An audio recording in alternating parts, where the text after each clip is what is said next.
Gangster Donald Trump ইরানকে গলা টিপে হত্যা করবার জন্য ওমান উপসাগরে যখন নৌ অবরোধ চালাচ্ছিল এই লক্ষ্য নিয়ে যে ইরান তার তেল যেন বিশ্বের বাজারে কোনোভাবেই বিক্রি করতে না পারে এবং ইরানের প্রয়োজনীয় সামগ্রী কোনো দেশ থেকে যেন কিনে না আনতে পারে। সুতরাং এই লক্ষ্য নিয়ে যখন পারস্য উপসাগর বন্ধ করে দিয়েছে আমেরিকা, সেই সময়ে ইরানকে বন্ধুত্বের হাত বাড়িয়ে দিল পাকিস্তান।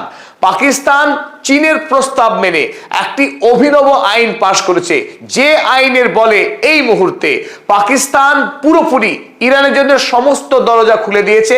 তাই আমেরিকার যে অভিপ্সা ছিল যে ইরান অবরুদ্ধ অবস্থায় অর্থনৈতিকভাবে পঙ্গু হয়ে যাবে এবং শেষ পর্যন্ত ডোনাল্ড ট্রাম্পের দেওয়া প্রস্তাবে বাধ্য হবে আলোচনার টেবিলে বসতে এবং আমেরিকার বশ্যতা স্বীকার করতে। ইরান না কোনোদিন হার মেনেছে, না কোনোদিন হার মানবে। আমেরিকা যখন ইরানের জন্য পশ্চিমের দরজা বন্ধ করে দিয়েছে, তখন পাকিস্তান ইরানকে পূর্বের দরজা খুলে স্বাগত জানাচ্ছে। তাই এই মুহূর্তে সৈয়দ আব্বাস আরাগচি, যিনি এক সপ্তাহ আগে 3টি গুরুত্বপূর্ণ প্রতিবেশী রাষ্ট্রে ভ্রমণ করলেন, আর সেই ভ্রমণে তিনি পাকিস্তানের সঙ্গে এমন কূটনৈতিক সম্পর্ক এবং বন্ধুত্ব গড়ে তুলেছেন যার জোরে এই মুহূর্তে ইরান আঞ্চলিকভাবে আরো বহুগুণ শক্তিশালী হলো। একদিকে পুতিন সরাসরি ইরানের সঙ্গে সব রকম সহযোগিতা করার আশ্বাস দিয়েছেন, ওদিকে ওমান, যার সঙ্গে হরমুজ প্রণালী নিয়ে ইরানের একটি গভীর বোঝাপড়া সম্পন্ন হয়েছে, এবং সর্বোপরি পাকিস্তান, যে দেশে তিনি 4 দিনের মধ্যে 3বার ইসলামাবাদ ভ্রমণ করলেন এবং সেই ভ্রমণে আসিম মুনির, পাকিস্তানের ফিল্ড মার্শাল, এবং পাকিস্তানের প্রধানমন্ত্রী শেহবাজ শরীফ, এই 2 প্রধান নেতার সঙ্গে ইরানের অন্তরঙ্গতা, আন্তরিকতা বহুগুণ বাড়িয়ে নিলেন সৈয়দ আব্বাস আরাগচি। তাই আমেরিকার যে অভিপ্সা ছিল ইরান তার কাছে হাঁটু গেড়ে নতজানু হয়ে ক্ষমা স্বীকার করবে এবং আমেরিকার দেয়া সমস্ত প্রস্তাব, যেমন হরমুজ প্রণালীর উপরে মালিকানা দাবি না করা এবং পরমাণু অস্ত্র তৈরি করবার সমস্ত বাসনা চিরজীবনের জন্য ত্যাগ করা, এই 2টি স্বপ্নের কোনোটাই আপাতত পূরণ হচ্ছে না ডোনাল্ড ট্রাম্পের। সুতরাং ডোনাল্ড ট্রাম্প প্রতিদিন নতুন নতুন ভূমিকায় অবতীর্ণ হচ্ছেন তার ট্রুথ সোশ্যাল পোস্টে, তাতেও কোনো রকম কাজ হচ্ছে না। গতকাল পাকিস্তান পার্লামেন্টে আইন করে ইরানের জন্য 6টি রুট এবং 2টি বন্দর ব্যবহার করার পূর্ণ আদেশ দিয়েছে ইরানকে। চলো আমরা দেখে নিই আল জাজিরা কি লিখছে। Pakistan opens up road trade roots into Iran amid Hormuz blocked. America যখন হরমুজ প্রণালী বন্ধ রেখেছে, তখন পাকিস্তান 6টি স্থলপথ খুলে দিচ্ছে ইরানের জন্য। অপরদিকে ইন্ডিয়া টুডে, ভারতবর্ষের অত্যন্ত গুরুত্বপূর্ণ সংবাদ সংস্থা, তারাও লিখছে 6 land routes open to Iran. ইরানের জন্য 6টি স্থলপথ ওপেন করলো Pakistan. How Pak thumbed its nose at Trump's Hormuz blockade. Pakistan আমেরিকার যে নৌ অবরোধ তাতে নাক ঘুষে দিয়েছে, অর্থাৎ ডোনাল্ড ট্রাম্পকে অবজ্ঞা করে, উপেক্ষা করে এই মুহূর্তে পাকিস্তান ইরানের প্রতি বন্ধুত্ব প্রদর্শন করেছে। এটা অত্যন্ত চমকপ্রদ ব্যাপার। এতদিন ধরে পৃথিবীর মানুষ যখন পাকিস্তানকে বিশ্বাস করে এসছে আমেরিকার গোলাম, আমেরিকার খাঁচার তোতা পাখি, আমেরিকার শেখানো বুলি আওড়েই পাকিস্তান এতদিন টিকে ছিল, সেই পাকিস্তান আজ কোন জাদু বলে আমেরিকাকে উপেক্ষা করে ইরানের প্রতি এত আতিথেয়তা, বন্ধুত্ব প্রদর্শন করছে? আর এই নিয়ে বিশ্ব কিন্তু হতচকিত। পাকিস্তান এত সাহস পেল কোথা থেকে, যখন পাকিস্তানের ভূমিকা ছিল মধ্যস্থতাকারীর? অর্থাৎ আমেরিকা এবং ইরান 2 পক্ষকে দাড়ি পাল্লায় সমান গুরুত্ব দেওয়ার কথা, অথচ আমেরিকার মতো সুপার পাওয়ার, যার দয়াতে পাকিস্তান এতদিন টিকে আছে অর্থনৈতিক এবং সামরিকভাবে, সেই বস ডোনাল্ড ট্রাম্পকে উপেক্ষা করে শেহবাজ শরীফ এবং আসিম মুনির, তারা বরং সৈয়দ আব্বাস আরাগচি এবং ইরানের সর্বোচ্চ নেতা আয়াতুল্লাহ মুজতবা খামেনির প্রতি অতিরিক্ত স্নেহ এবং ভালোবাসা প্রদর্শন করছে। তবে এর পেছনে কলকাঠি কে নাড়ছে? কি করে সম্ভব পাকিস্তানের এই নতুন অবস্থা? তবে এই ক্ষেত্রে আপনাদেরকে একটা কথা জানিয়ে রাখি, গোটা পৃথিবীতে এই মুহূর্তে ভূ রাজনীতির আমূল পরিবর্তন হচ্ছে, যাকে বলা হয় টেকটনিক শিফট বা প্যারাডাইম শিফট বলা যেতে পারে। যে পৃথিবী আমেরিকা থেকে চীনের দিকে ঝুঁকছে। চীন, রাশিয়া, ইরান যে সুপার পাওয়ার ব্লক, যে অ্যাক্সেস অফ আফিভাল, তার ক্ষমতা এবং গুরুত্ব এতই বৃদ্ধি পাচ্ছে। ওদিকে সৌদি আরব, যার সঙ্গে এই মুহূর্তে আরব আমির শাহীর একটি বিরাট দ্বন্দ্ব।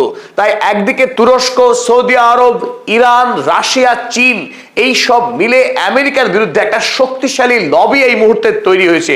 আর সেই লবি এখন পাকিস্তানকে সাহস এবং অর্থ যোগাচ্ছে, তাতে কোনো সন্দেহ নেই। চলুন এই ক্ষেত্রে চীনের ভূমিকা সবচেয়ে অগ্রণী।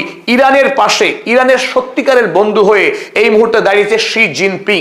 শি জিনপিং শেহবাজ শরীফকে পথ দেখিয়েছেন যে এই ইরানের এই বিপদের দিনে পাকিস্তান যদি বন্ধু হয়ে ইরানের পাশে দাঁড়ায়, তবে আইনের দিক থেকে পাকিস্তানের কোনো ক্ষতি করতে পারবে না ডোনাল্ড ট্রাম্প কিংবা রাষ্ট্রসংঘ। কারণ রাষ্ট্রসংঘের একটি ক্লজ রয়েছে, যে কথা শি জিনপিং জানিয়েছে পাকিস্তানকে, UNCLOS 124। রাষ্ট্রসংঘের এই আইন মোতাবেক যদি কোনো রাষ্ট্র হঠাৎ করে বা আকস্মিক রাজনৈতিক বা কোনো কারণে যদি ল্যান্ড লকড হয়ে যায়, অর্থাৎ সেই রাষ্ট্র যদি সমুদ্রে তার অধিকার হারায়, সমুদ্রের যে বাণিজ্য পথ, সেই বাণিজ্য পথ যদি সে ব্যবহার করার অধিকার থেকে বঞ্চিত হয়, তাহলে সেই রাষ্ট্রের পার্শ্ববর্তী কোনো দেশ তারা অনায়াসে সেই রাষ্ট্রের সুবিধার জন্য রাস্তা খুলতে পারে, বর্ডার উন্মুক্ত করে দিতে পারে। সেই বর্ডারের মাধ্যমে অবরুদ্ধ হওয়া দেশ অনায়াসে বাণিজ্য করতে পারে প্রতিবেশী রাষ্ট্রের সহযোগিতায়। আর সেই ক্ষেত্রে রাষ্ট্রসংঘ প্রতিবেশী যে রাষ্ট্র সাহায্য করছে অবরুদ্ধ রাষ্ট্রকে, সেই প্রতিবেশী রাষ্ট্রের বিরুদ্ধে কোনো রকম আইনি ব্যবস্থা গ্রহণ করতে পারবে না। আর এই আইনের বলেই পাকিস্তান অবরুদ্ধ হয়ে পড়া ইরানকে সমস্ত রকম সাহায্য করতে এগিয়ে এসেছে, নেপথ্যে চীন। তাই জাতিপুঞ্জের UNCLOS 124 এই ক্লজকে কাজে লাগিয়ে পাকিস্তান পাশ করেছে ট্রানজিট অর্ডার 2026। এই ট্রানজিট অর্ডার পাশ করে দিয়েই ইরানের জন্য আইনিভাবে 6টি রাজপথ খুলে দিয়েছে, যে রাজপথের মাধ্যমে ইরান তার দেশের পণ্য বিদেশের বাজারে রপ্তানি করবে এবং বিদেশ থেকে তার প্রয়োজনীয় পণ্য পাকিস্তানের মধ্য দিয়ে ইরানে নিয়ে আসবে। এবং সর্বোপরি গুরুত্বপূর্ণ যে বিষয়, গদার এবং করাচি দুটি গুরুত্বপূর্ণ বন্দরকে ইরানের হাতে তুলে দিয়েছে পাকিস্তান। তাই পাকিস্তানের তেল রপ্তানিতেও এই মুহূর্তে কোনো বাধা রইল না। ফলে আমেরিকা যেটা চাইছিল ইরানকে অর্থনৈতিকভাবে ধ্বংস করে দেওয়া, যাতে তারা কোনোভাবেই তাদের তেল, গ্যাস বা পেট্রোকেমিক্যালস বিদেশের মার্কেটে রপ্তানি না করতে পারে, আর বিদেশ থেকে যদি অর্থ আসা বন্ধ হয়ে যায়, ইরানের সমস্ত কেরামতি বন্ধ হয়ে যাবে, সে ক্ষমা চাইতে বাধ্য হবে আমেরিকার কাছে। সেই কাজ কিন্তু এই মুহূর্তে হলো না। আবার পাকিস্তানের মতো রাষ্ট্র এইবার প্রথমবারের মতো ইতিহাসে আমেরিকার বিরুদ্ধে একটা সাহসী বলিষ্ঠ অবস্থান গ্রহণ করছে ইরানকে সহযোগিতা করার মধ্য দিয়ে। এখানে স্বাভাবিকভাবে একটি প্রশ্ন উঠতে পারে, পাকিস্তান শুধুই ইরানকে সুবিধা দিচ্ছে, পাকিস্তানের কি কোনো লাভ হচ্ছে না? পাকিস্তানের নিশ্চয়ই কিছু লাভ হবে, না হলে পাকিস্তান ইরানকে কেন তো সুবিধা দেবে? তো এক নম্বর হলো অ্যাকসেপ্টেন্স অ্যাজ এ মিডিয়েটর। গোটা পৃথিবীতে পাকিস্তানের যে ভাবমূর্তি আমেরিকা এবং ইরানের সঙ্গে মধ্যস্থতা করার মধ্য দিয়ে গোটা পৃথিবীতে এই মুহূর্তে পাকিস্তানের যে ভাবমূর্তি, সেই ভাবমূর্তি উজ্জ্বল হচ্ছে, গ্লোবাল ইমেজ। একইভাবে সারা পৃথিবীতে নতুন করে পাকিস্তান রাষ্ট্র হিসেবে তার আত্মমর্যাদা বৃদ্ধি করছে, গ্লোবাল ইমেজ বিল্ড আপ হচ্ছে। এবং finally access to central Asia. Central এশিয়াতে আফগানিস্তানের সঙ্গে পাকিস্তানের এই সময় বিবাদ হওয়ার কারণে সেন্ট্রাল এশিয়াতে পৌঁছানোর কোনো রাস্তা নেই। তাই ইরানের সঙ্গে বন্ধুত্বের মধ্য দিয়েই পাকিস্তান অনায়াসে মধ্য এশিয়ার রাষ্ট্রগুলোতে পৌঁছে যাচ্ছে। তাই একদিকে ইরান, অন্যদিকে পাকিস্তান, দুই রাষ্ট্রই লাভবান হচ্ছে তাদের এই বন্ধুত্বের মধ্য দিয়ে। আপনারা ম্যাপে দেখছেন দুটি দেশ, ইরান এবং পাকিস্তান, এবং এই দুই দেশ প্রায় 900 কিলোমিটার অধিক একটা সীমানা শেয়ার করে। তাই এই মুহূর্তে দুটি সীমান্তবর্তী শহর, একদিকে তাপ্তান এবং গাবদ, এই দুটি শহরই পাকিস্তানে অবস্থিত। এই তাপ্তান এবং গাবদ এই দুটি বর্ডারকে খুলে দেওয়া হয়েছে পাকিস্তানের পক্ষে। ফলে এই দুটির বর্ডার থেকে 6টি গুরুত্বপূর্ণ রুট, সেই রুট পাকিস্তানের বিভিন্ন শহরে বিভিন্ন অঞ্চলে গিয়ে পৌঁছাচ্ছে। এবং দুটি গুরুত্বপূর্ণ বন্দর, একদিকে গাওদার বন্দর এবং অপরদিকে করাচি বন্দর, এই দুই বন্দর এসে মিশছে ইরান থেকে সমস্ত পথ। এবং এই করাচি বন্দর থেকে ইরানের পণ্য সোজা রাশিয়া এবং চীনে গিয়ে পৌঁছে যাবে। ফলে ইরানের জন্য এটি একটি সুবর্ণ সুযোগ। এই করাচির মতো একটা আন্তর্জাতিক বন্দর এবং গোয়াদার বন্দর, এই গোয়াদার বন্দর ইরান থেকে স্থলপথে মাত্র 72 কিলোমিটার দূরে। ফলে এই ভিতর দিয়ে খুব অনায়াসে অল্প সময়ের মধ্যেই ইরানের সামগ্রী পৌঁছে যাবে গোয়াদার বন্দরে, আর এই বন্দর থেকে অনায়াসে বিদেশের বাজারে পৌঁছে যাচ্ছে ইরান। তাই এই হরমুজ প্রণালী একদিকে ইরান বন্ধ করে রেখেছে, আর ঠিক এই ওমান উপসাগর বরাবর আমেরিকা এখানে নেভাল ব্লকেড চালাচ্ছে। তাই এই নেভাল ব্লকেডকে ভেঙে ইরানের জোর করে এই পথ ব্যবহার করার কোনো প্রয়োজন নেই। অনায়াসে এদিক দিয়ে আরব সাগর ব্যবহার করেই ইরান তার বাণিজ্য চালিয়ে যাচ্ছে। তাই আমেরিকার যে অভিপ্সা ছিল ইরানকে অর্থনৈতিকভাবে বিপর্যস্ত করা, সেই কাজ কিন্তু একেবারে ফ্লপ। ডোনাল্ড ট্রাম্পের প্রত্যেকটি পরিকল্পনা ইরানের বিরুদ্ধে ফ্লপ হয়েছে।